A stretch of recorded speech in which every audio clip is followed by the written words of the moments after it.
Início à primeira diagnose Música e Pandemia em Pernambuco. Esse projeto é um projeto que aconteceu, obviamente, agora durante a pandemia, para levantar dados a respeito de todos aqueles que participam da cadeia produtiva aqui em nosso estado. Bom, eu fui convidado para fazer a apresentação da live. Na verdade, eu estou aqui no comecinho, depois eu vou somente passando a palavra para os nossos convidados. Então, eu sou Valdir Oliveira, sou apresentador também do programa Opinião Pernambuco, que é um programa que abre espaço para várias linguagens, inclusive para a música. O último convidado desse segmento que passou por lá foi o Otto. A gente também já levou vários outros artistas. Eu também sou apresentador do programa Sexta Cultural na TVU, que, infelizmente, ele foi paralisado 6 meses depois da estreia por conta da pandemia. A gente já estava criando um espaço por onde percorriam vários artistas, solos e bandas, mas deu uma parada e a gente fica torcendo aí para que essa pandemia passe logo para poder a gente retomar essas atividades. Eu sou jornalista, sou mestre em comunicação, publicitário, trabalho também com audiovisual, com teatro e com literatura. 3 linguagens que acabam sempre também dialogando muito, estabelecendo uma interface muito bacana com a produção musical. Por exemplo, eu tenho 2 audiobooks, Cidade dos Cariantos e Fábulas de Gente, que tem trilhas originais. A gente teve que levar músicos para lá.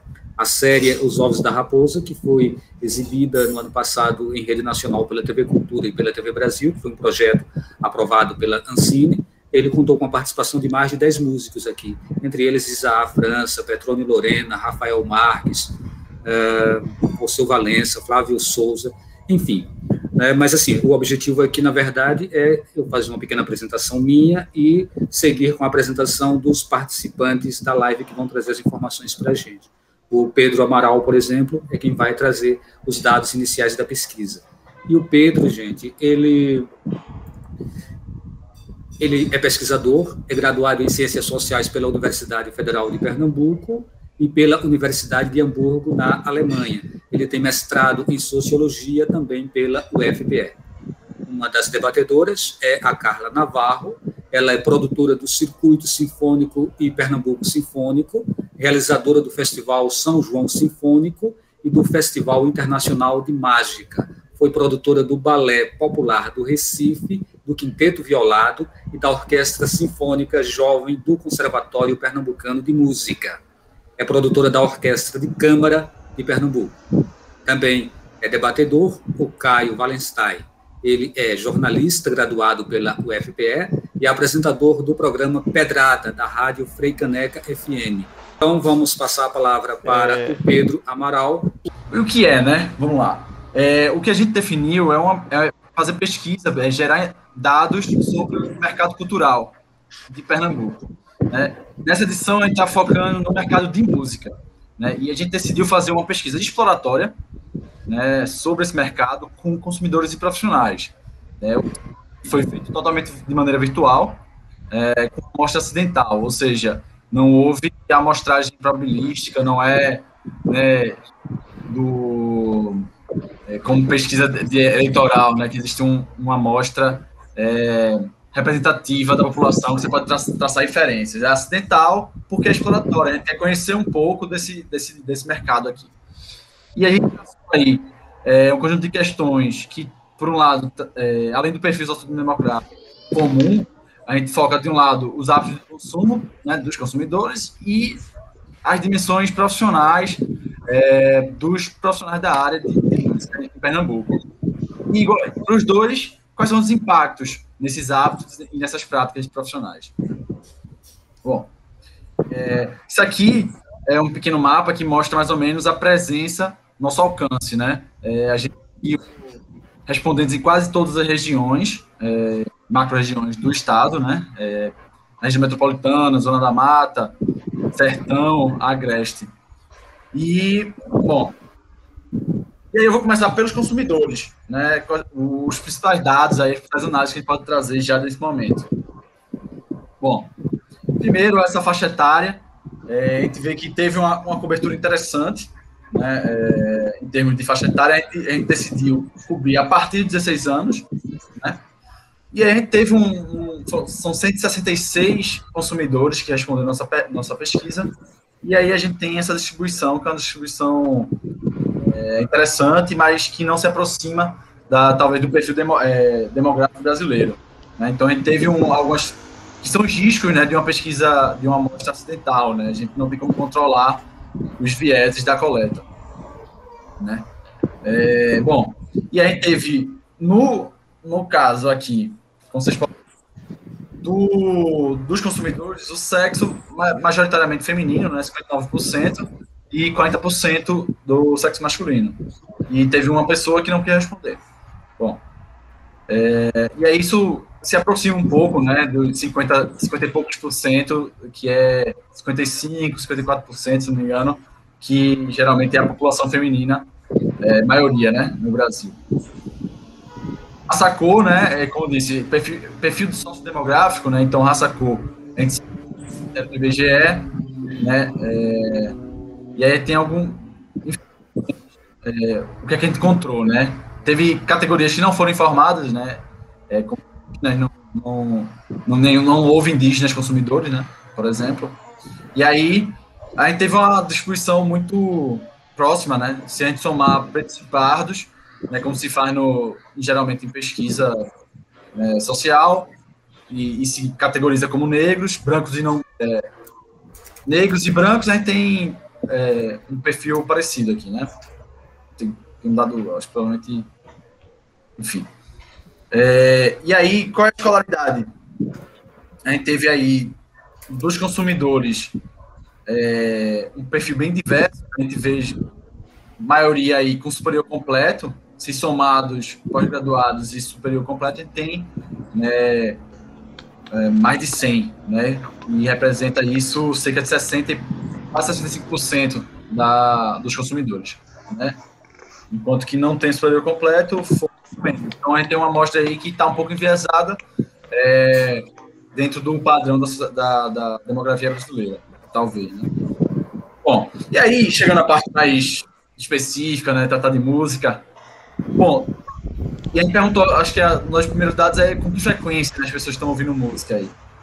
E aí a gente vê que a maioria, 116 desses 166 consumidores, ouvem música todo dia, né?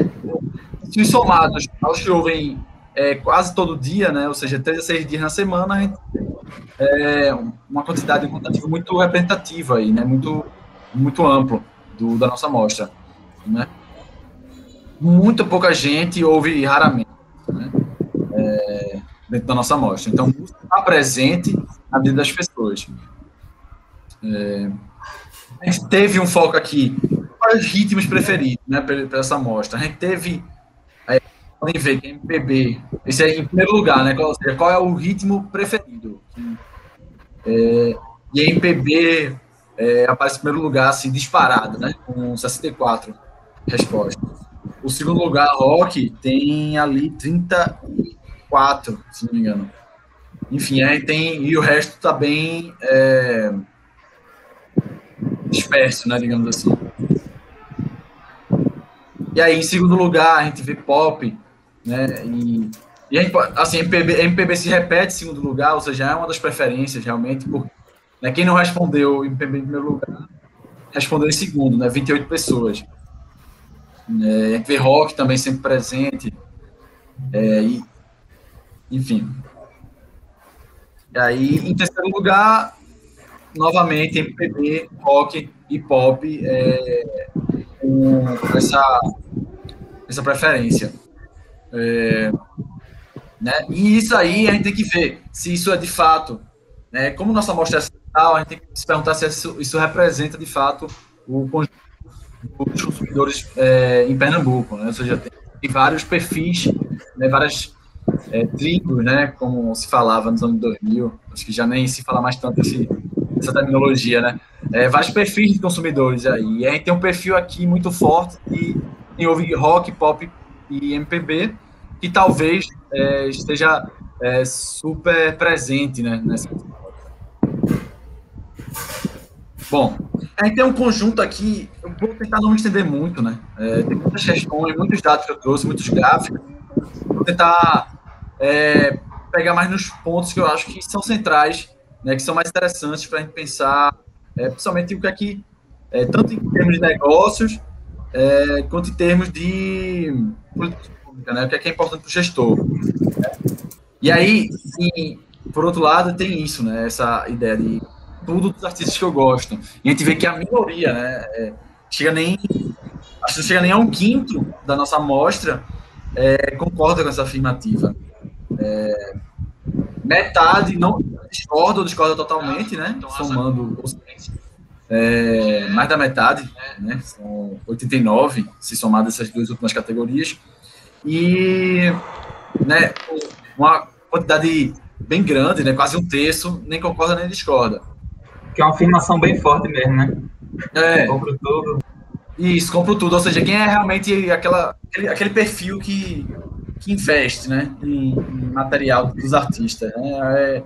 É um perfil pequeno, um quinto, né, da amostra, mas é uma coisa interessante, né? Ainda é um nicho que tem que ser explorado, né, para conseguir gerar valor, para conseguir gerar recurso, né, monetizar, digamos assim, né. Não pensa em música, é outra afirmativa bem forte, né, mas que a gente tem uma aderência muito grande, né, quase... são 127, se não me engano, aí, pelas minhas contas de cabeça. Se eu estiver enganado, pode me corrigir. 127 aí concordando com essa afirmativa. E acho que é um dado interessante, né, pensar que a música tem um lugar de prioridade aí na vida das pessoas, né? Principalmente se a gente está pensando, né, a pandemia com um conjunto de formas de cerceadas pela necessidade de isolamento, né? Então, ouvir música, tem diversos especialistas e até estudos dado o papel da música como na produção de saúde mental, né, no lazer, né, enfim. Bom, e aí a ideia de compartilhar, né, ou seja, que eu acho que isso é interessante para pensar como é que circula, como é que ganha popularidade, né? Então, e aí quase 124, né, se não me engano, se essa lógica for forte, se for forte no mercado geral, a gente tem uma tendência de tentar crescer justamente nessa associação, né, ou seja, não só no peer-to-peer, né, os pares, compartilhamento entre os pares é muito forte ainda, né. Antigamente, na época do CD, na época do vinil, existia essa coisa de emprestar, né, emprestar a mídia, né? E hoje a gente vai mandando um link. Então, isso é muito forte, né? Ou uma música que eu sei que o amigo gosta e vou lá compartilhar. Ou nem sei se ele gosta, mas eu vou lá perrear meu amigo para que ele aprecie também. A gente perguntou especificamente se apoiou, já tinha apoiado financeiramente algum projeto através dessa modalidade, né? E muitas opções, a gente fez essa questão de diferenciar entre se foi antes, durante e depois da pandemia. E ver que a grande maioria, né, 99, nunca apoiaram até hoje, mas que estariam abertos à ideia. E isso eu acho importante para os negócios, né? É uma fonte de financiamento que vem se consolidando na atualidade, né? E a gente viu que quem nunca fez, não tem e não faria, são 14 respondentes dos 166, né? Ou seja, são 8%, que é uma porcentagem até pequena para pensar. Então, a gente tem aí 30% mais ou menos já apoiou. Desse, uma parte, quase 20%, apoiou na pandemia, né? Apoiou projetos durante a pandemia, ou seja, desde março de 2020 para cá. E 13% apoiaram antes da pandemia. Então, eu acho que isso aqui é uma chave muito interessante, né? Ainda que não seja tão difundida ainda, como pelo menos nessa amostra, né, na nossa amostra, mas a gente tem uma disponibilidade, um interesse, ou pelo menos uma abertura possível explorada aí e financiar projetos, né, iniciativas, né, enfim. A gente perguntou também os hábitos de compra de música, né, mídia física, mídia digital, ou ambos, né, e a gente vê que realmente hoje, né, na nossa amostra, pelo menos, mas eu acho que isso é uma tendência muito forte, né? A grande maioria, quase 65%, né, não compra, não tem hábito de comprar música, né? E aí, falando de hábito, né? Não está falando se comprou ou não em determinado momento, né? Mas o hábito de, com determinada regularidade, comprar música, né? A gente vê que isso realmente é algo forte, não existe mais esse hábito de, sei lá, ir para, né, para uma loja, né? E né, procurar material novo, CD, ou até no Apple Store, né, ir nessas lojas digitais, como a Apple Store, como outras, e comprar a mídia, né? Baixar, enfim. Eu nunca, também, confesso, nunca comprei música online, só físico. Mas eu acho que esse dado é muito interessante, né, essa coisa do hábito. E é muito importante pensar, né, outros financiamento que não sejam, se fosse basear apenas na compra da música, seja ela física ou digital, vai ser um problema para qualquer negócio, né, qualquer iniciativa aí se manter, né, atuante, ter sucesso, ter um retorno, né, financeiro bacana. E aí a gente perguntou, né, o outro lado, né, baixar música, né, tanto paga quanto gratuita, né, e a gente vê que a nossa amostra, quase 45% não tem hábito de baixar música, né?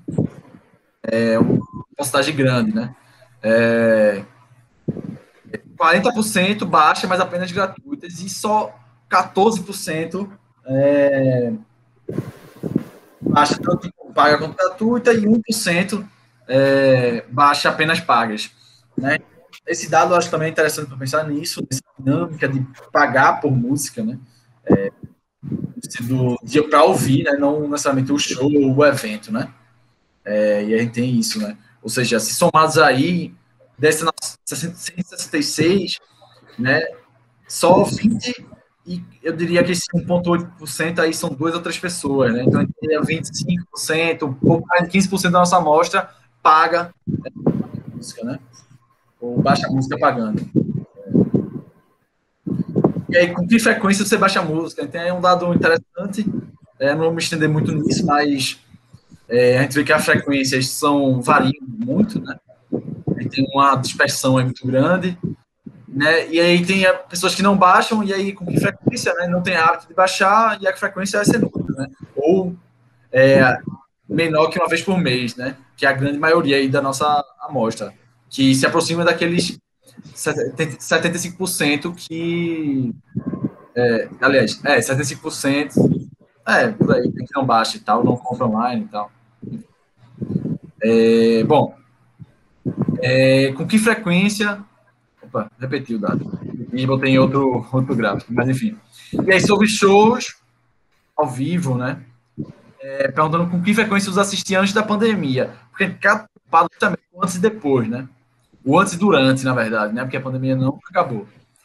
E a gente vê que as lives, né, que despontaram como um fenômeno muito forte durante a pandemia, antes, pelo menos na nossa amostra, ela era muito pouco frequentada, né? Essa modalidade de consumo de música era muito pouco frequentada, né? A gente tem aí 128, 81 não vinham nunca, 47 menos que uma vez por mês. Então a gente tem aí 128 que era assim, raramente ou quase ou nunca, né? Que é uma quantidade muito grande, né, da nossa amostra. E aí tá, assim, dados muito poucos aqui nessas frequências maiores, que iguais ou maiores que uma vez por mês. E aí, quando a gente vai ver o durante, né, ou seja, atualmente, e a gente tem uma dispersão muito maior, né? A gente vê aqui, dá para ver a diferença, novamente, né? As pessoas assistem mais, né? Ainda que pouca gente assista todo dia, ou várias vezes por semana, pelo menos, a gente tem nessas categorias intermediárias aí, de 1 a 2 vezes por semana, a cada 15 dias, e uma vez por mês, a gente tem um crescimento bacana, né, substantivo aí, né? A gente vê que realmente é uma modalidade, né, que vem se consolidando aí, né, nesse período, né? Lógico que ninguém vai ver todo dia, ninguém tem tempo todo dia, e a gente tem que entender essas dinâmicas aí, né, que não estão nesse dado quantitativo, mas que fazem parte da investigação qualitativa, né? Ou seja, sobre os hábitos, né, que pesquisa tem que ter, né, para entender. Hábitos de consumo, né? Bom, e a gente perguntou se pagou por algum evento de música na internet durante a pandemia, né? Eu acho isso interessante para saber modalidades, né, de financiamento, né, das práticas. Aí sim, mas a gente tem ali uma pessoa que falou que pagou, mas não faria novamente. 58 que pagaram, 58, 34, 35%, né? Arredondando, não pagaram nem pagariam. 17 já fariam novamente. E 47% nunca pagaram, mas que pagariam, estariam dispostos, teriam essa abertura a pagar, né? E aí é uma coisa interessante para se pensar, né? Como é que a gente pode pensar, e aí, de uma forma, instiga a pensar, né, pesquisas mais aprofundadas, qualitativas, para ver quais são as disposições, quais são os elementos, as variáveis que esses consumidores considerariam na hora de pagar ou não por uma live, por um evento online, né? Enfim. E aí, algumas perguntas para fechar, né? Eu frequentava antes da pandemia eventos presenciais, né? E aí a gente tem, da nossa amostra, muito pouca gente não frequentava. Eu acho que está com algum erro aqui, eu vou depois revisar esse dado. Mas, e aí, perguntando se pretende voltar. E aí, muita gente, como pode ver, só voltaria se estiver vacinado, né? Quase 80% da amostra. E tem um pessoal que não frequentava antes, e aí tem esse pessoal que iria mesmo sem estar vacinado, e tem gente que não iria mesmo estando vacinado. Ou seja, tem a questão da segurança de ir, forte, ou seja, gente que não, mesmo vacinado, não vai se arriscar. E tem gente que deve ter se arriscado, né? Talvez já tenha se arriscado durante a pandemia e tenha ido quando houve a possibilidade, né? Quando as autoridades permitiram. E são algumas práticas, hábitos de consumo que a gente tem que ter em mente, né? Assim que, né, a pandemia fosse aliviando, como é que a gente vai ter um perfil, por exemplo, né? Vai ter um perfil de gente que não vai, né? Mesmo estando vacinado, mesmo a pandemia estando controlada, até finalizada, digamos assim, de vez, a gente não vai ter essa segurança para voltar aí, né, a eventos. E aí acho que é um dado importante para pensar que não vai dar simplesmente para apagar o que aconteceu e voltar à modalidade presencial por vão haver perfis de consumidores que não vão topar, né? E aí isso tem que ter para quem produz evento, para quem faz música, né, para toda a cadeia, ter em mente isso, para não, enfim, não flopar, né? Bom, e agora eu vou passar para profissionais. Tá errada a legenda aí. Mas, enfim, quais são as idades? Tem uma distribuição um pouco mais concentrada, como a gente pode ver, né, dos profissionais que a gente entrevistou. A gente está aí nessas faixas, cada barra 10 é uma faixa de 10 anos, né? E aí a frequência é o eixo vertical, né? A frequência dessas faixas. E aí, enfim, está bem concentradinho, até 58 anos, a gente tem um grande, né, a maioria do quantitativo de respondentes aí da gente.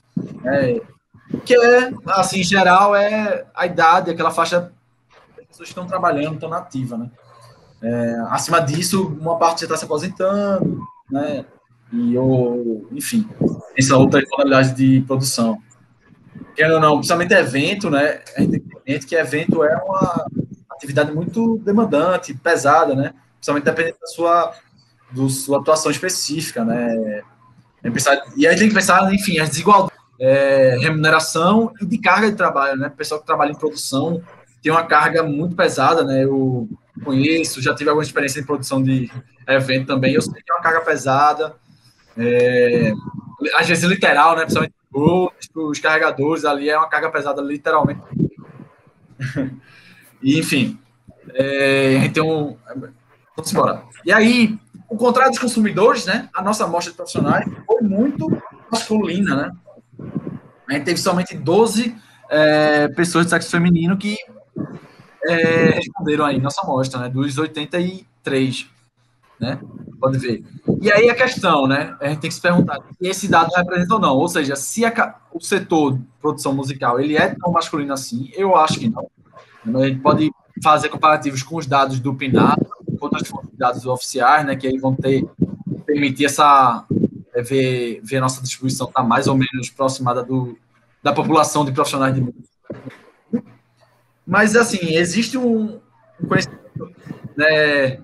E aí, fruto de outras experiências minhas, de pesquisa quanto de profissional, de que é um meio muito masculino ainda, né? Dependendo até, lógico, da atividade em si, ele é mais ou menos masculino, mas existe um peso masculino muito forte, e a gente perguntar se isso são barreiras que se coloca aos profissionais do sexo feminino, não, né? Enfim, essas desigualdades nesse setor.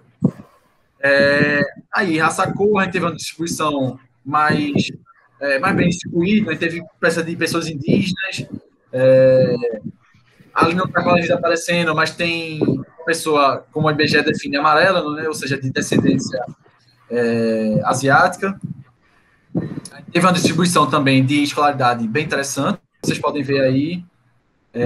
Eu vou passar por dados mais substantivos aqui, né? Passar do perfil logo, para as questões que eu acho mais principais aí. Primeiro, essa daqui que é o quê? Sustento do domicílio, né? Ou seja, para 45 dos nossos 83 profissionais de música entrevistados, eles são a única maior fonte de renda para sustento, né, domiciliar. E isso é muito importante porque é um setor que a gente sabe que foi muito impactado, né, pela pandemia, pela necessidade de, enfim, suspensão do contato imediato, desse contato mais próximo. E aí, enfim, eu pergunto, esse dado aqui é sobre participação em associação de classe, e é um dado importante porque fala sobre organização e articulação, capacidade de organização e articulação política do setor, né? A gente vê que, pelo menos da nossa amostra, mais da metade não está associada, não faz parte de uma associação ou organização de classe, né? Enfim. E isso eu acho que é muito importante pensar isso, porque é através dessas associações e organizações que podem demandar políticas, fazer pressão pública e com o governo e com a sociedade em geral, né? Isso aqui eu destaco como importante, um tema para se problematizar. Bom, eu perguntei também, a gente perguntou se faz parte de alguma empresa, né, seja como dono ou funcionário, e a gente vê que dos 83, 51 dos profissionais não fazem parte nenhuma, seja como dono, seja como funcionário, né? Isso é um dado importante, né? Também muito autônomo, né? Seja como gig, né? A gente fala muito hoje sobre gig economy, né? Que é uma forma bonita de falar que vive de bico, né? Vive de, enfim, não tem vínculos estáveis, né?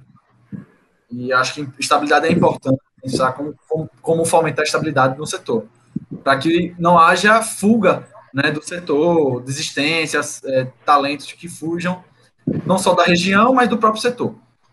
Bom, a gente focou também a questão dos editais, né? A gente perguntou aqui se nos últimos 5 anos participou de algum projeto financiado por editais públicos, e a gente viu que aí mais da metade teve, né, 50 de 83, mas ainda assim a gente tem uma quantidade grande de gente que nunca participou, né, que pelo menos nos últimos 5 anos não participou. Acho que isso é um dado relevante para pensar o alcance desses editais públicos. E editais privados, aí é o contrário, né? A maioria realmente nunca participou nos últimos 5 anos de editais privados, né, de projetos financiados por editais privados. Isso eu acho que aqui é fazer uma crítica a esses editais, né, tentar buscar, junto a eles, melhorar seus critérios, sua publicidade também. Eu acho que uma parte disso é pessoas que não conhecem os editais, não tiveram acesso, enfim. Sabe como é que melhorar a eficácia, a eficiência desses editais privados.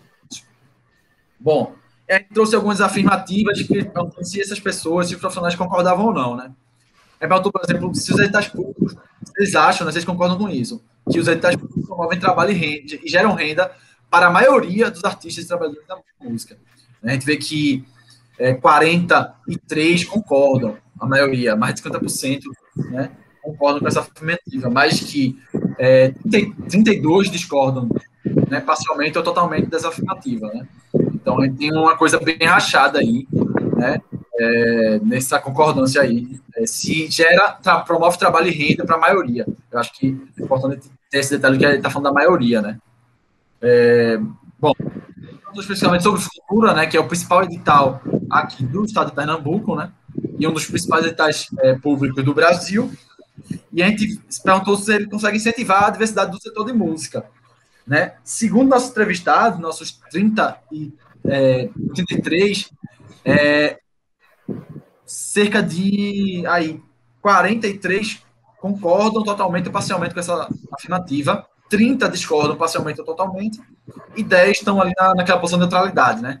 Eu acho que isso é um dado interessante pensar, né? Eu acho que vale investigações mais a fundo para pensar por que essa percepção, né? Lógico que essa percepção não necessariamente é traduzida em dados práticos, né? Ou seja, pode ser que, em termos práticos, a cultura consiga, de fato, incentivar essa diversidade, ainda que haja uma percepção negativa forte, né? Mas, enfim, a gente tem que diferenciar essa cuidado da percepção e do fato em si, né? Enfim, vamos embora. Ele perguntou também se perdeu algum trabalho durante a pandemia. E a gente vê aí que 76 perderam. Dos 83, 76 perderam pelo menos um trabalho, né? Isso é muito grave para o setor, né? Profissionais aí que estão perdendo suas fontes de sustento, principalmente porque aí 43, ou seja, mais de 50% da nossa amostra aqui, perdeu toda a fonte de renda. Né? Ou seja, não tinha como sustentar o próprio domicílio, a própria vida.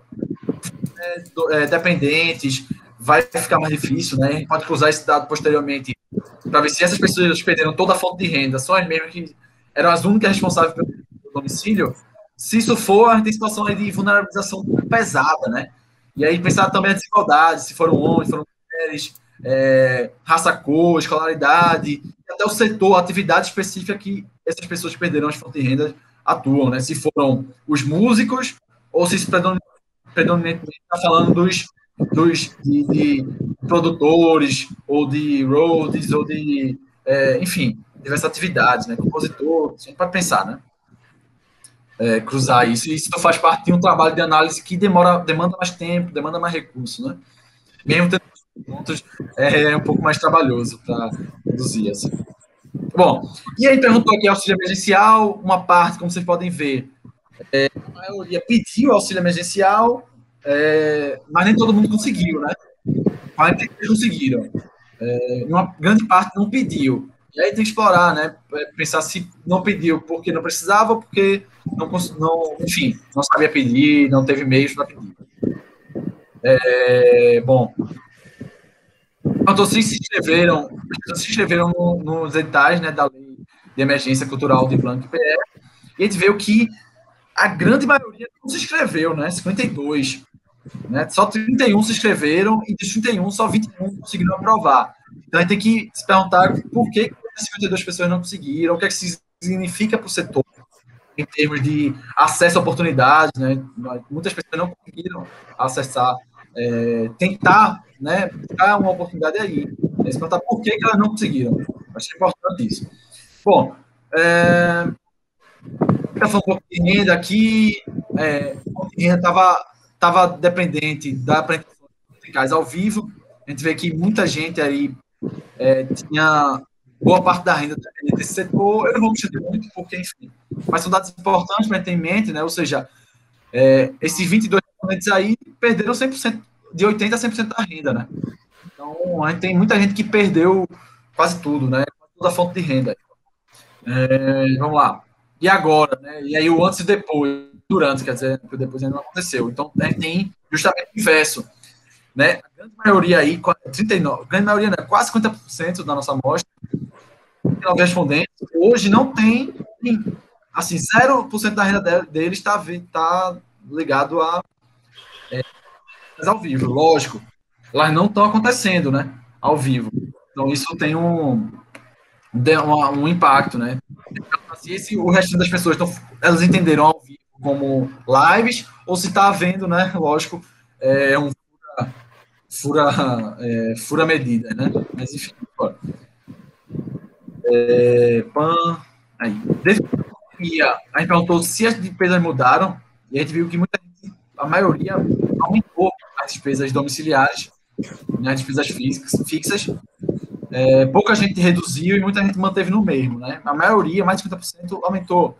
E a gente comparar com esse dado aqui em seguida, seus rendimentos mudaram, e a gente vê que a maioria, 72 dos 83, ou seja, isso dá enorme maioria, mudou, né? Perdeu renda com música durante a pandemia. E aí, se tem outras fontes de renda, é importante, né? E aí, desde antes da pandemia, a gente tem, né, que 45 dos 83 tem outras fontes de renda, né? Então, a maioria do setor, desse profissional que responderam, ou seja, a maioria dos profissionais que não responderam, eles dependem de outras atividades fora da música para se sustentar, né, para viver a vida. Para pensar a produção, né, porque isso, ou não, as pessoas têm tempo e recursos limitados para produzir, para atuar no setor de música. Isso de uma forma, algo que está puxando a produção, o setor, de produzir mais, né, de produzir mais do que já produz, né, não é pouco, mas que poderia, então, ter até um vigor maior, né, em termos de produção. E aí, se as pessoas estariam também interessadas, estão preocupadas ou têm intenção de continuar ou não no setor musical. A gente vê que tem muita gente pouca gente deseja parar totalmente, mas muita gente deseja atuar diversificar, né, a atuação. A maioria é importante justamente por conta das incertezas e inseguranças de retorno financeiro, né? Bom, portanto, se fazia live antes e depois, eu vou pular aqui, enfim. Algumas questões sobre streaming, né? Eu acho que a gente não abordou muito, mas a gente coletou muitos dados sobre streaming, mas que aí precisou de um trabalho de processamento aí que não deu para trazer para agora, para esse momento. Mas aí esse aqui tem, né? Então, se monetiza algum trabalho, né? E aí a gente vê que 60% monetiza atualmente a partir de plataformas de streaming, né? 10% já monetizou, mas não está monetizando atualmente, e quase 5% nunca teve um trabalho monetizado em plataformas de streaming, né? Ou seja, existe aí 30% dos entrevistados, ou seja, vai existir uma parcela do setor, dos profissionais do setor, que não conseguem ter retorno por esse estilo, né? Por esse nova forma de remunerar o setor de música, né? É o mesmo dado, tá? E aí, perguntando também crowdfunding, se já teve alguma iniciativa financiada coletivamente. A gente viu que pouca gente conseguiu, algumas tentaram, né, 13% tentaram, mas não conseguiram, 10% tentaram e conseguiram, mas a maioria, gritante aí, nunca tentou, sequer tentou. Então, a gente vê aquele dado comparando com os outros, é importante ter em mente, né, que isso é um nicho talvez não explorado, né? Pelo menos na nossa amostra aponta que existem muitos profissionais que não exploraram isso ainda. Por quê? A gente tem que explorar para entender por quê e como é que a gente pode pensar modelos de iniciativas para que eles consigam ter sucesso nisso, né? Enfim. E perguntou se isso foi para quem financiou, se foi antes ou durante a pandemia. E aí a gente pode ver que, né, antes da pandemia, a maioria. Bom, quanto a internet contribui para a sua área de música? A maioria contribui muito, ajuda muito, ou que pelo menos ajuda um pouco, né? Se juntar essas duas categorias, né, a gente vai ter 80, 77, né, dos 83, a grande maioria acredita que é tendo vantagem, né? E, enfim, é mais ou menos isso, os dados, né? Desculpa se eu entendi, mas eu sou um pouco... dados, é difícil ser rápido. Eu já tirei muita coisa aqui, não trouxe muita coisa, mas posteriormente a gente vai ter, pretendo, me disponho aí a discutir, enfim, ter algum dado específico, quiser uma parte, a gente vai disponibilizar isso em breve, certo, no geral. É isso. Valeu. Certo, Pedro. Pedro, parabéns aí pela tua explanação, né? Foi muito interessante. E aí, claro que isso pede muitas reflexões. E essas reflexões elas vão ser agora instigadas com os nossos debatedores, né? Com a nossa debatedora Carla Navarro, com o Caio Wallenstein. Mas você também está dentro do circuito, viu? Então, está aberto aí para a troca agora. Pode começar, né, Carla? Eu já queria fazer uma pergunta para o Pedro, só para ajudar as pessoas que estão assistindo com a gente. Ele começa falando que ele usou o método survey, né? Survey, assim que se fala?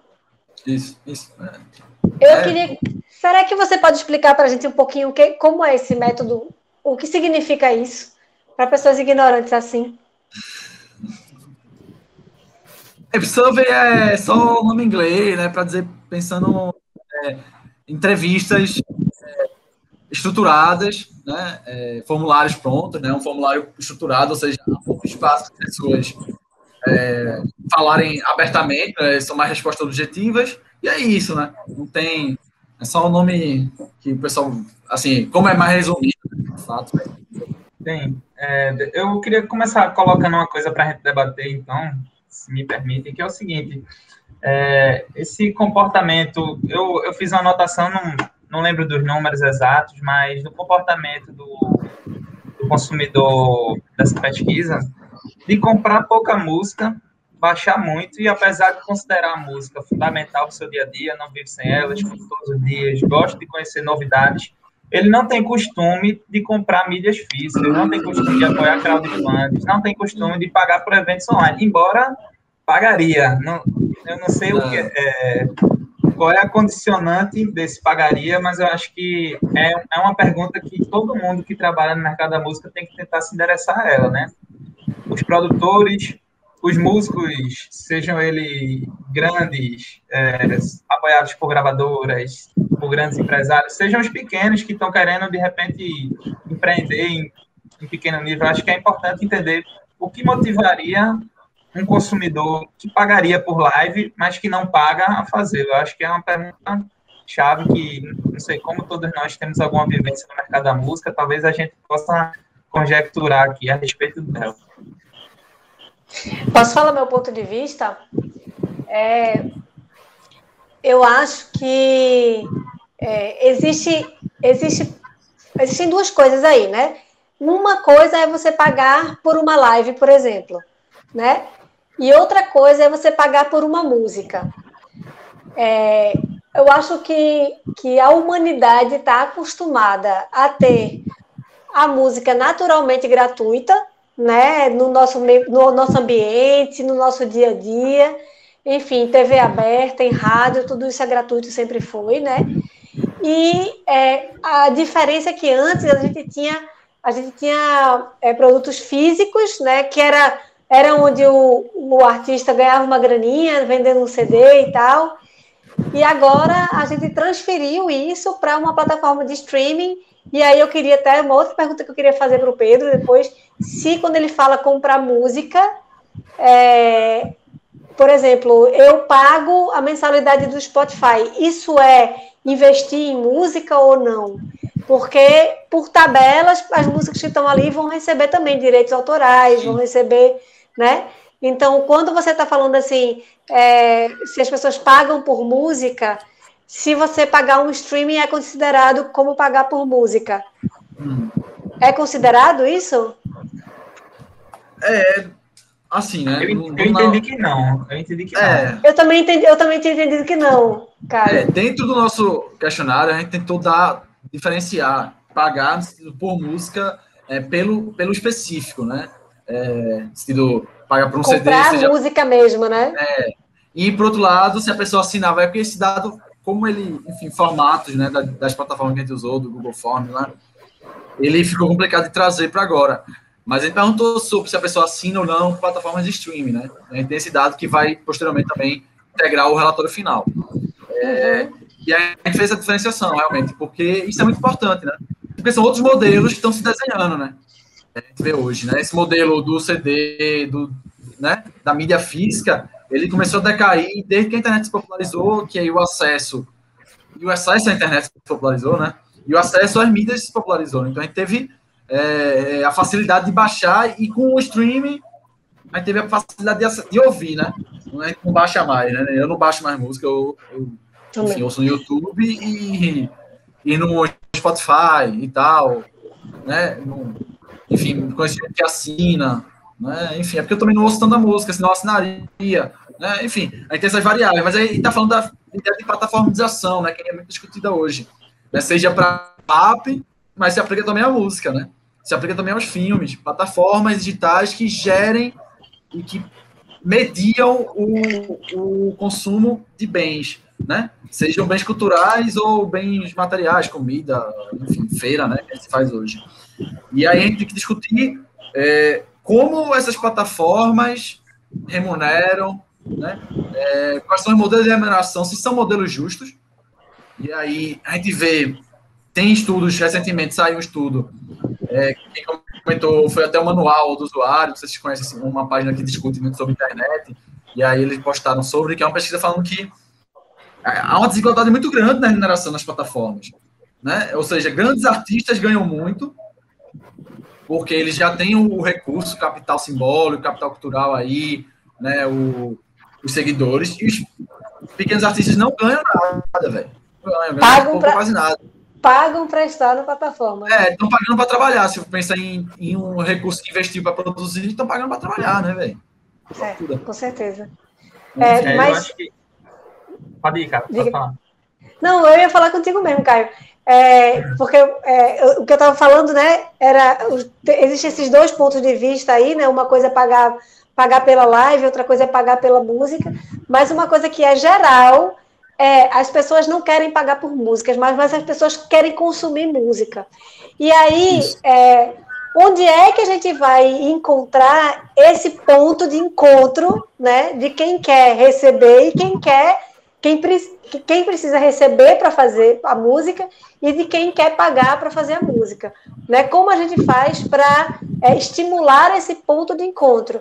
Na minha visão aí de produtora, né? O que eu enxergo é que a gente precisa educar a população. E para educar a população, a gente precisa mostrar para ela a necessidade. Né? Eu preciso gerar essas necessidades na população de ter música, que para se ter música precisa se pagar de alguma forma, né?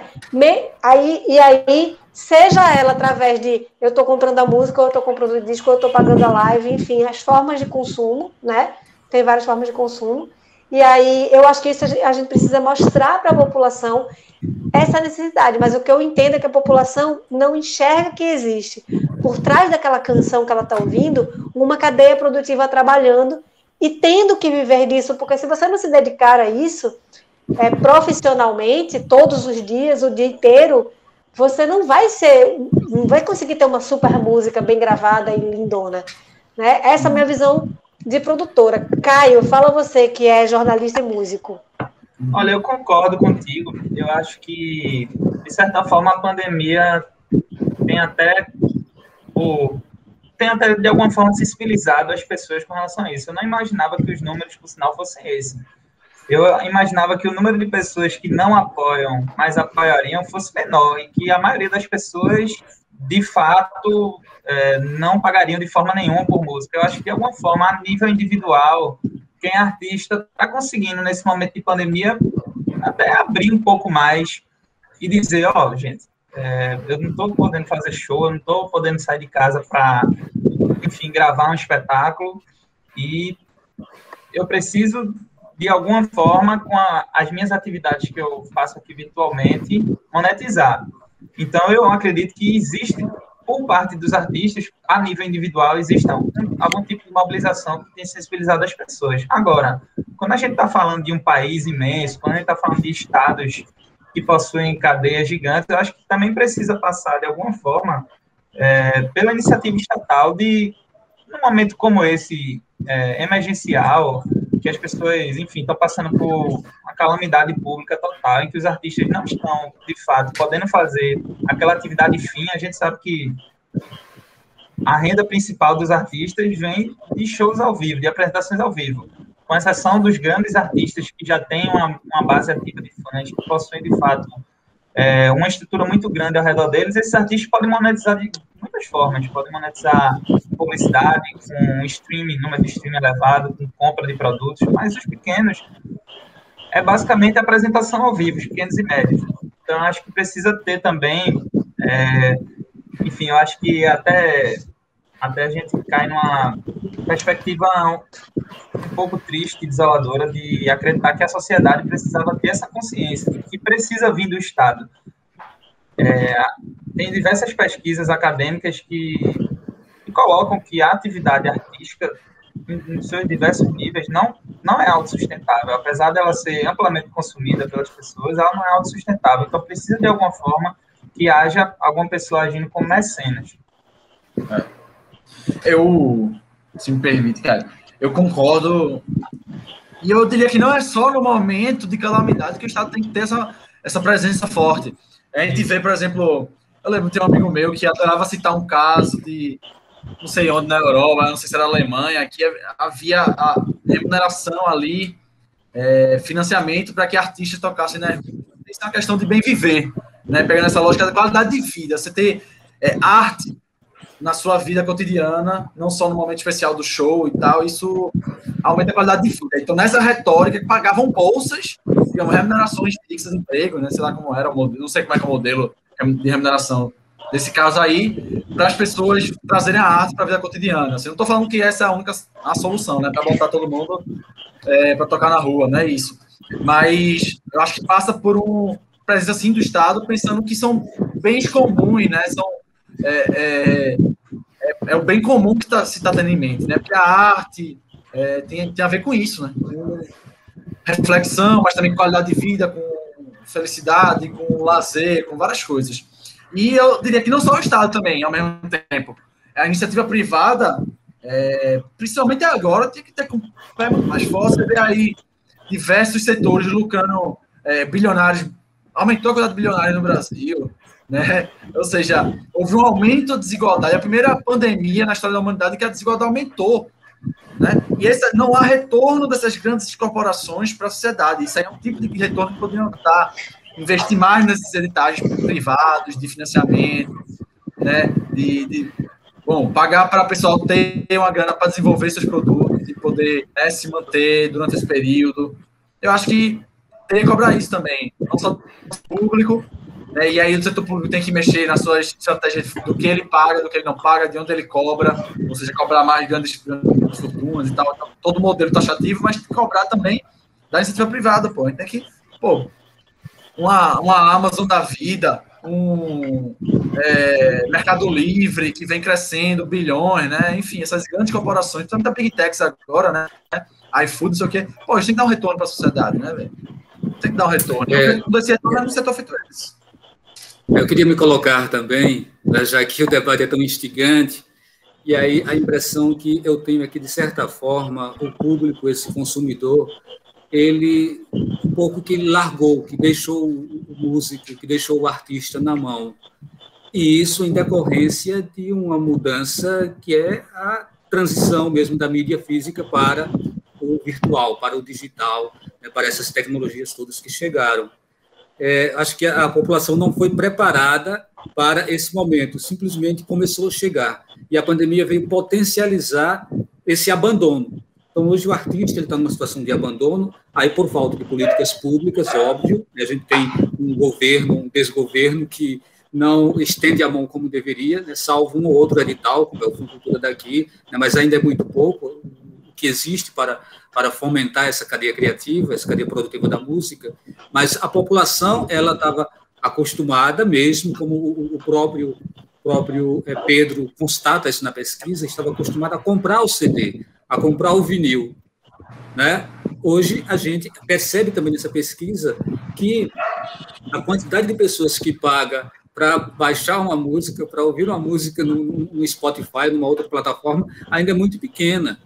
E aí, é suficiente isso? Essa monetização é suficiente para a sustentabilidade da classe? Com certeza não. Então, o que fazer, eu acho que é sim a grande questão, né? Eu acho que um programa de conscientização da população para ela entender que os tempos mudaram, mas a música continua sendo produzida e, para ser produzida, ela tem custos. E alguém precisa contribuir. Ainda que essa contribuição seja mínima, como era, né, relativamente quando se pagava para ter um CD, um vinil em casa, mas essa contribuição ela precisa chegar de alguma forma. Então, volta novamente, né? Quem é que vai fazer isso? A gente não tem mais os rádios, o modelo de programação de rádio e de televisão mudou, né, se reconfigurou. O streaming já configurou tudo. Então, quem vai fazer isso? Quem são os agentes dessa transformação? Vamos em busca. Parece que a gente está com esse desafio. Bem, há mais de 10 anos atrás, que eu estava muito inserida no mercado da música, porque era produtora exclusiva do Quinteto Violado, então isso era uma coisa que era o meu dia a dia, e a gente já percebia que o disco, a música, o CD, não era o que sustentava o artista, e aí eu estou falando de um artista que não é aquele artista popular, né? Porque você tem um artista popular, por exemplo, sei lá, você pega um Chico Buarque da vida, que ele é um artista extremamente popular e que ele tem um ganho muito bom de direitos autorais, né? Mas falando de um artista que não é tão midiático assim, você tem artistas, a gente já percebia, há mais de 10 anos atrás, a gente já percebia que disco e música não eram mais a fonte do artista, como já foi um dia, né? Como já tinha sido num passado, agora já distante. E o que, de fato, remunerava os músicos eram as apresentações ao vivo. E o que aconteceu agora na pandemia, a gente teve esse baque, né? Porque eu sou produtora, né? E a minha renda no ano passado, de janeiro para março, ela caiu para 0. E eu tinha apresentações agendadas para o ano todo. E tudo foi cancelado. Tudo foi cancelado. Né? Então, claro, aí você, o produtor principalmente, né, que é campeão em se reinventar. Você inventa uma outra história, dá uma reviravolta na sua vida e volta a ter renda de novo. Não é fácil, é dureza, mas a gente tem criatividade para isso. Mas foi exatamente isso que aconteceu com uma música agora. Acabou a apresentação ao vivo, que era o que dava grana para as pessoas. Se a gente parar para olhar, olhando para trás, antes da pandemia e antes do streaming ser tão streaming assim, tão essa alta correnteza de músicas, antes dele ser assim, o mercado já não estava mais assim. As pessoas já não consumiam mais, já não iam para a loja comprar disco como compravam antes, né? E aí, a gente já sabia que isso era um processo natural. Então, eu acho que a pandemia acelerou esse processo. Agora está todo mundo meio assim perdido, né? Agora, eu assisti uma palestra super bacana sobre direito autoral, e o que eu acho sobre direito autoral é que muitas pessoas mesmo que fazem música não têm ideia do que podem receber com direito autoral. Tem um grupo que eu produzo que não tinha ideia e ficava sempre assim, não vou ganhar nada com direito autoral, não vou ganhar nada. Um belo dia, depois de uma pressãozinha, né? Aí a pessoa vai lá e faz o que tem que fazer para registrar as músicas, não sei o quê, e tinha uma bolada guardada. Porque fica lá guardado, né? Fica lá guardadinho na conta. Enquanto você não disser eu quero receber, fica lá guardadinho. E aí tinha uma grande bolada. E hoje, o que esse grupo recebe por mês é uma boa grana, quer dizer, agora menos, porque tem menos apresentações ao vivo, né? E aí eu acho que a gente volta um pouco os olhos para o monstro streaming, o monstro da empresa streaming, e a gente, ao invés de a gente tentar guerrear com esse monstro, chegou a hora de talvez a gente lutar com ele, entrar na luta dele, que é aumentar o volume para poder a gente começar a ganhar direitos autorais também. Para isso, você tem que trabalhar uma música como se trabalhava antes no tempo das gravadoras. Só que antes a gravadora trabalhava a música para você. Ela pegava essa música, ela botava na televisão, ela botava no rádio, né? Enfim, ela trabalhava a música, ela trabalhava o artista. E agora todo artista virou autônomo. Todo ele tem que gerir a carreira dele de ponta a ponta, de um canto ao outro, né? Virou um fardo para o artista, porque o artista sabe fazer música, mas não sabe se vender, né? É uma coisa bem complexa isso. Mas o que eu tenho percebido é que os artistas que estão acordando, talvez, para isso, estão fazendo acordo com empresas de direitos autorais. Tem empresas que gerenciam direitos autorais e que trabalham a sua música. Então, hoje eu já vejo que artistas estão correndo para essas empresas. Antes as gravadoras faziam isso para o artista, agora o artista contrata esse serviço, entendeu? O mercado se reinventando totalmente, né, minha gente? Deu uma reviravolta aí, mas já dava sinais. A pandemia acho que só acelerou esse processo aí. Eu achei interessante o que você colocou, Carla. Não sabia desse fato, mas eu coloco, na verdade, a título de questionamento, porque eu não sei, mas a execução pública tem mesmo tanta relevância assim no conjunto de artistas, de músicos do Brasil. A renda por execução pública tem tanta relevância? Eu imaginava que não. Na minha vivência particular, eu imaginava que não tinha tanta relevância. Tu tá falando de direito autoral? O direito autoral é a partir da execução pública da música, né? Sim. Tem uma coisa muito interessante que eu aprendi aí na estrada da vida. Por exemplo, se você é autor e você tem a sua música registrada, certo? E você vai tocar a sua música. O Caio vai lá com a banda dele tocar a música dele.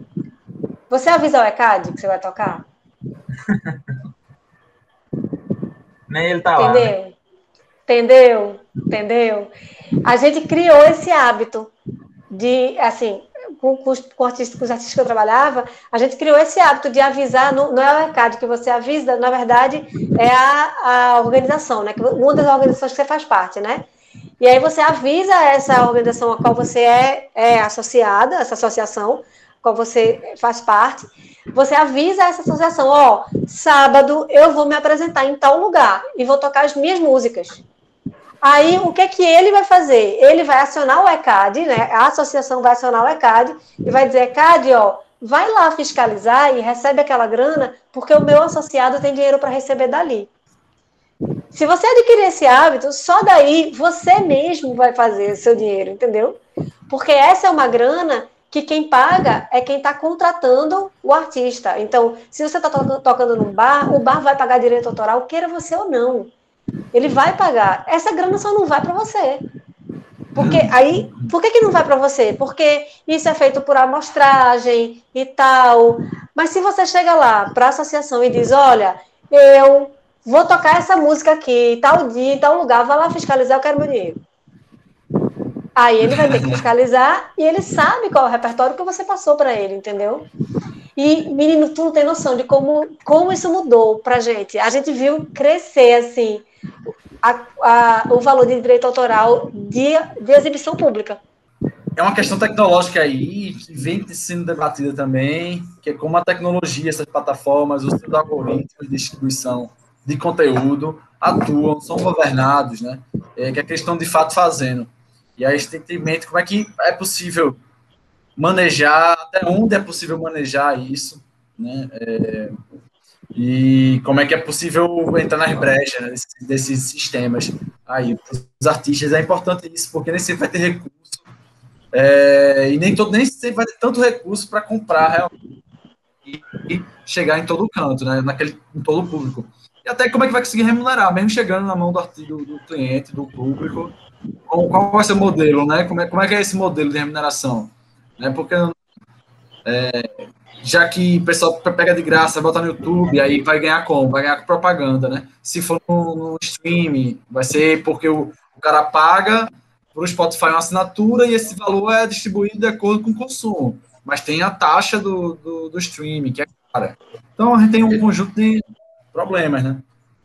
O que eu enxergo... Desculpa, Valdir. Não, conclui logo, depois tu passa a palavra para mim. O que eu enxergo é que a gente tem hoje o que antes as pessoas procuravam num show, num espetáculo, numa apresentação ao vivo, Hoje as pessoas procuram em intimidade, né? Então, você tem artistas, principalmente, que hoje estão vendendo, entre aspas, a sua intimidade, né?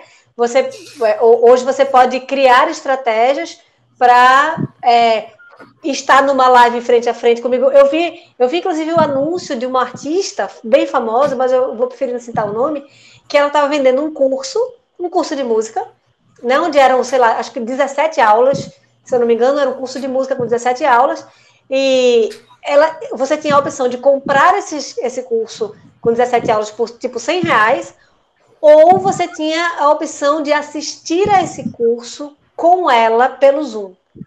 E aí eram R$16 mil, sei lá, era uma grana assim. Hoje os artistas estão vendendo a intimidade, né? O tá pertinho, o que... Enfim, é o show, né? É o tá perto. Quando você vai para o espetáculo ao vivo, você quer estar perto. Gente, nós começamos essa live 19h15, estamos já com 1h30 de conversa, e eu sei que o papo é muito gostoso e a gente não quer parar nunca, né? Mas chega um momento assim que eu acho que é interessante a gente começar a fechar. Então, eu voltaria para Pedro fazer uma síntese, né? O que você espera com essa pesquisa? Que tipo de contribuição efetiva ela pode trazer para a nossa cadeia produtiva no campo da música aqui em Pernambuco? Beleza. Obrigado, Claudio. Eu acho que, bom, o primeiro ponto é que a gente pode explorar algumas questões, como o Caio disse mais cedo. Que tantas pessoas teriam disposição, por exemplo, para participar de financiamento coletivo. Então, é esse tipo de coisa que a gente queria saber, né? E até que a gente podia achar que estava aqui e não ia, e é real, existe essa intenção, existe, né? Então, esses nichos, essas possibilidades que talvez não estejam sendo exploradas. Pela nossa pesquisa, por exemplo, financiamento coletivo parece ser um deles, né? Tanto que poucos profissionais da nossa amostra disseram que já fizeram uma campanha, e muitos consumidores disseram que estariam dispostos. E como é que faz esse link, né? E aí, lógico, esse é um dos links que identifica que é possível explorar. No entanto, isso é um dos limites também da pesquisa que a gente fez, né? Como ela perguntou, o survey tem esse caráter de tentar pegar um padrão, né? Comparar vários dados, né? Quantitativa, é uma pesquisa quantitativa, né? Então, quantidade de dados que se repetem. A gente encontrou esse padrão, por exemplo, do financiamento coletivo, do streaming, né? Várias questões. E aí, lógico, o limite novas perguntas requerem novos esforços, né? E aí, por exemplo, para saber explorar mais essas possibilidades de financiamento aí, como o financiamento coletivo, a gente precisa fazer mais esforço de ir selecionar um grupo de pessoas e conversar com elas, seja questionário ou fazer entrevista aprofundada. Eu acho que esse primeiro diagnóstico é um esforço inicial para começar a gerar inteligência, né, análise de dados, né, como o pessoal fala, business intelligence, né, tem que falar tudo em inglês, mas é inteligência de negócio, né, que o pessoal fala. Porque é negócio também, né, é arte, é massa demais, mas é também negócio, porque a gente tem que remunerar as pessoas. Então, a gente tem que tratar como negócio também. E uma das estratégias hoje, para qualquer negócio dar certo, na era da informação. Então, a ideia é que a gente possa seguir e pensar novas estratégias de análise de informação aí, daqui para frente. E tu, Caio, como é que tu achas que a gente pode tirar proveito dessa pesquisa? Bem, antes de mais nada, eu queria agradecer pelo convite, pessoal, já que acredito que é a fala final. Dar parabéns a Pedro pela pesquisa, porque eu acho que é muito importante que a gente, especialmente nesse momento, mas sempre, a gente esteja gerando conteúdo e informação sobre as coisas que a gente faz de forma geral. Eu acho que isso cabe um pouco também naquilo que a gente falou sobre é preciso que haja financiamento à atividade cultural que não é autossustentável. Da mesma forma, eu acho que é necessário investimento sempre em pesquisa nas mais diversas áreas, porque a gente precisa desses dados para formular política e também para formular nossas próprias identidades e pensamentos. Eu queria acrescentar uma coisa que é mais ou menos uma coleta de dados da minha experiência pessoal, tanto como músico, tanto quanto jornalista. Eu tive a oportunidade de apresentar e de produzir também o programa Pedrada lá na Africaneca, que saiu do ar essa última semana, passamos quase 7 meses no ar, na rádio pública, e na qual a gente trazia semanalmente artistas pernambucanos que estão nesse nicho do chamado independente para ser entrevistados. Então, são artistas que, via de regra, têm pouquíssima monetização, seja em streaming, seja em live, seja em qualquer tipo de coisa. O show ao vivo era uma oportunidade, mas também estava longe de ser uma fonte de renda que a pessoa, que era o sustento da pessoa. A maioria deles tinha outro emprego, ou tinha uma situação familiar que permitia que não tivesse renda. Porém, são pessoas que têm um conhecimento profundo em tecnologias de produção musical, ou seja, são pessoas que poderiam estar perfeitamente funcionando em esquema de home office.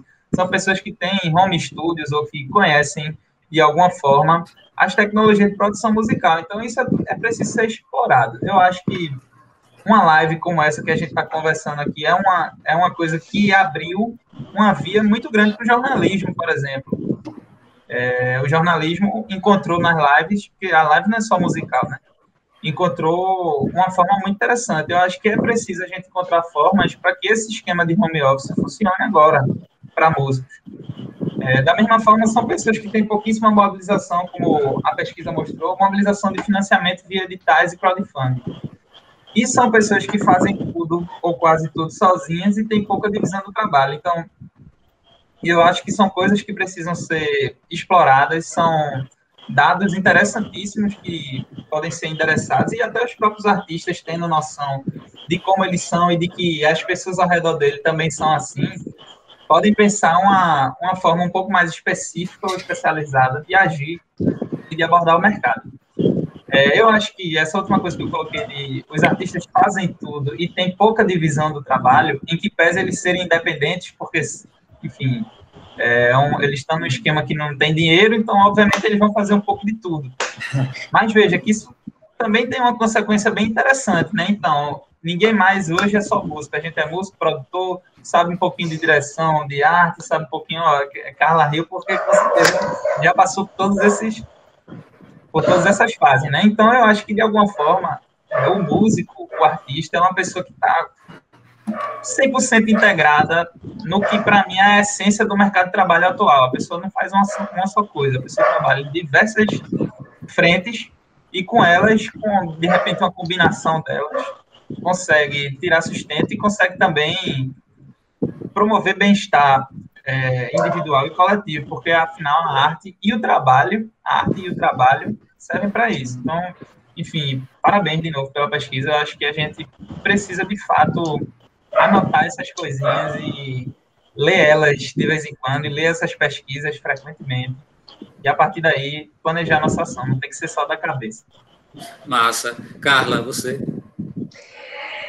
Também quero agradecer a oportunidade de estar aqui conversando com vocês e parabenizar Pedro pela pesquisa também. Acho que a gente tem que fazer isso mais vezes. Pesquisas são muito importantes, muito importantes. Pesquisa tira você do ponto cego, né? Livra você do ponto cego. Então, por exemplo, para mim era um ponto cego isso de crowdfunding, tem gente querendo investir, mas não tem gente não tem gente fazendo, né? Eu conheço alguns artistas que utilizaram essa forma de financiamento coletivo, que tiveram sucesso. Eu nunca usei. A minha grande dificuldade é porque eu trabalho com grupos muito grandes, né? Então, assim, eu trabalho com grupos assim de 30, 40 pessoas. Quando você vai para um financiamento coletivo que envolve 30, 40 pessoas para fazer qualquer coisa, fica inviável, né? E ainda mais falando de profissionais, né? De pessoas que são profissionais. Mas assim, para mim foi maravilhoso entender algumas coisas. Eu anotei várias coisas aqui. E entender que essa história do financiamento coletivo, que o público está disposto a isso, né? Isso é muito legal. Para a gente enxergar os caminhos, uma pesquisa é importante para a gente enxergar os caminhos que sozinhos a gente não consegue enxergar, né? Então, a pesquisa vem tirar essa cegueira e achei isso muito bacana. Quando você falou, Pedro, sobre a maioria ser masculina, e você disse, eu não sei se foi o recorte das pessoas que responderam a pesquisa, né? A maioria dos profissionais serem homens, a maioria esmagadora dos profissionais são homens, pelo menos dentro da minha bolha, do meu universo, a maioria esmagadora dos profissionais, inclusive diante dessa live que estamos aqui, todos homens e só eu de mulher, essa é a minha vida. Exato. E assim sempre foi. Sempre foi desde que eu comecei. Né? Eu viajava, eu e 9 homens. Quando era do Quinteto Velado, eram eu e 9 homens. Né? Na orquestra que a gente viajava com 85 pessoas, a gente tinha 70% eram homens, entendeu? Então, esse é o universo da música. E acho que não é só por vocação, porque mulheres também são muito vocacionadas para a música, mas sempre foi muito pelo viés do mercado. Isso é profissão de homem, né? É um ambiente insalubre para a mulher. Né? Eu, quando ia trabalhar, a minha filha pequena perguntava: mãe, por que quando você vai trabalhar você se veste de menino? Porque se eu não me vestisse de menino, eu não estava protegida. Entendeu? É isso, o ambiente é muito masculino e acho que a pesquisa serve também para te livrar dos pontos cegos e te alertar para certos sinais, né? Isso que eu achava que era uma impressão da minha bolha, parece que não é uma impressão da minha bolha, né? Parece que é uma coisa que está mais marcante, assim. Eu só gostaria que essa pesquisa fosse aplicada, assim, no país, para a gente conseguir enxergar muita coisa. E acho que isso seria muito bom para nós que trabalhamos com música, né? Nós que trabalhamos com arte, porque é muito duro você não ter onde pesquisar, é muito duro você não ter a quem recorrer, né? Isso. É muito difícil isso. E uma pesquisa dessa é muito importante mesmo para a gente conseguir não se perder nesse caminho. Vocês parabenizaram muito o Pedro, mas não é só o Pedro que está de parabéns não, viu? Carla, você está de parabéns, né, pela sua participação, Caio, né, participação fantástica também. E tem aqui a equipe, a idealização e coordenação geral, né, que é do Alberto Amaral, a coordenação técnica é do próprio Pedro, né, e a produção executiva do Danilo Lúcio. Lembrando que a consultoria de produção e mercado cultural foi da própria Carla, que participou aqui como debatedora. Mas eu acho que quem está mais de parabéns ainda é a classe artística. São os músicos para os quais essa pesquisa, com certeza, foi elaborada com todo carinho. E o público consumidor, né? O público, sem público não existe, não se completa essa cadeia.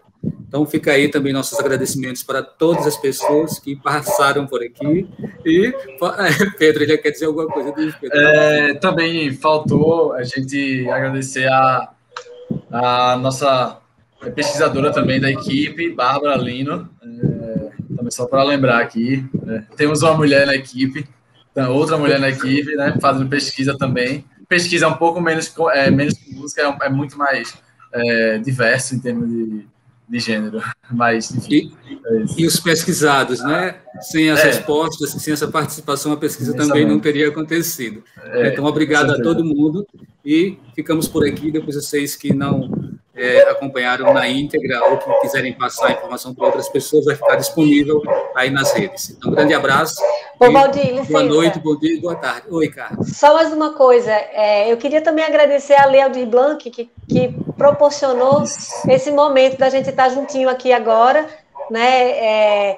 A Lei Aldir Blanc foi uma lei que surgiu como uma lei emergencial, mas que produziu muito conteúdo.